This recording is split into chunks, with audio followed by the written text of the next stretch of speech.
All right, despite fierce backlash, Congresswoman Omar still has not apologized for her anti-Semitic comments, and the whole situation is not going over well in her home district.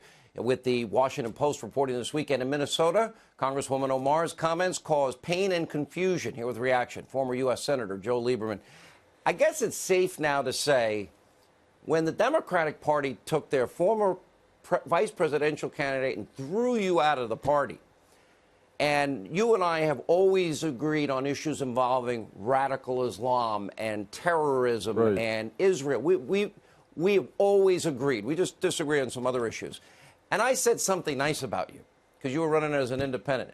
And you called me. Do you remember what you said to me? Well, I remember I was grateful, and I probably said it would make me less popular among the Democratic Party if Sean Hannity was saying nice things about me. You said every time you say a nice thing, you're killing me. And I said, I got it. I understand. In fact, I think you helped reelect me as an independent, so I'll never forget that. But this is the point. The Joe Liebermans no longer exist in this modern Democratic Party. I don't think you would ever support a 70% tax rate, a wealth tax. I don't think you would guarantee cradle-to-grave health care, jobs, vacations, or want to get rid of oil, gas, the combustion engine, cows, and airplanes. That's now 100 of your fellow Democrats in Congress. Well, you're absolutely right. That's not certainly the Democratic Party that I came into when John F. Kennedy was president. I mean, President Kennedy was for lower taxes and a capital gains tax cut. And we have developed in this country a system that you can call capitalism and think it's a bad name. It's actually a great name because it represents free enterprise. It's the system that allowed all four of my grandparents to emigrate to this country with literally nothing in their pockets.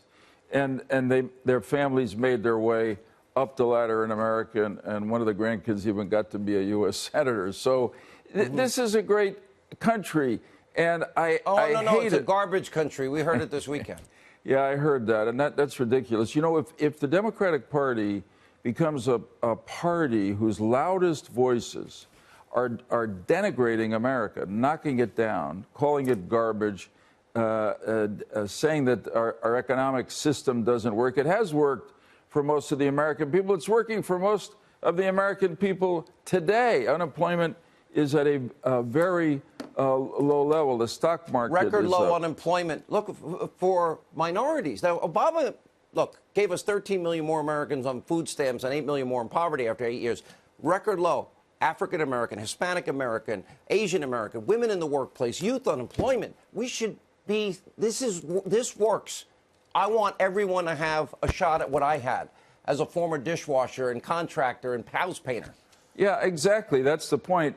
The metaphor that I grew up with was that America is like a ladder, and the people ahead of us help us up the ladder. We have an obligation to turn around and help other people behind us up the ladder.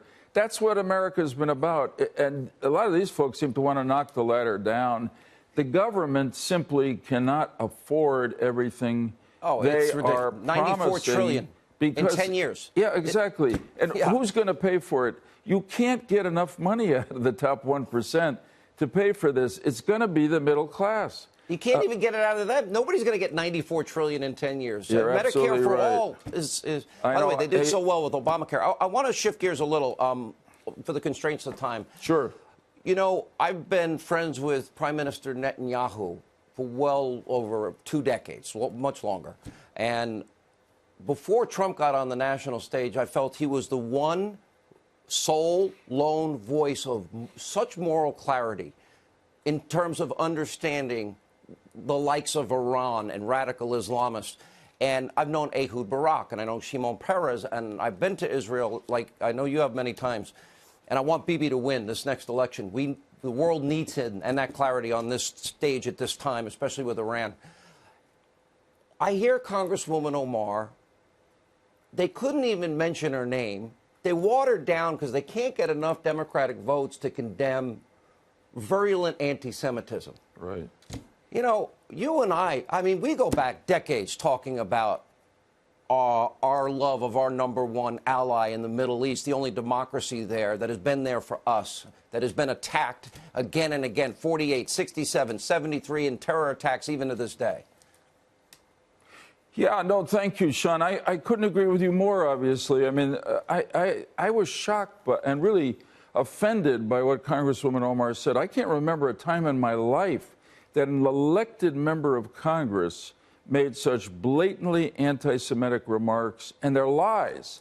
And the problem is that she doesn't represent the Democratic Party. She doesn't represent the Democrats in the House. But because they were not willing to call her out by name and say that what she did was morally wrong and wrong in our democracy, they run the risk that people will basically tar them with the same brush that they would tar her with.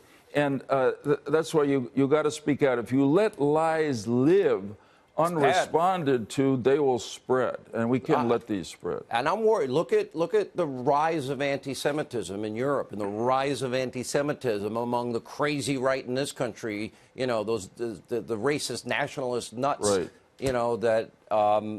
You know, it is very scary. Senator, it's good to see you. Please send my best regards to your better half, who, by the way, she must have been drinking that day when she married you. Yeah, and she continues to drink because she thinks you're the best. You know? Good to see you, sir. Take care. Thank Great you. to be with you.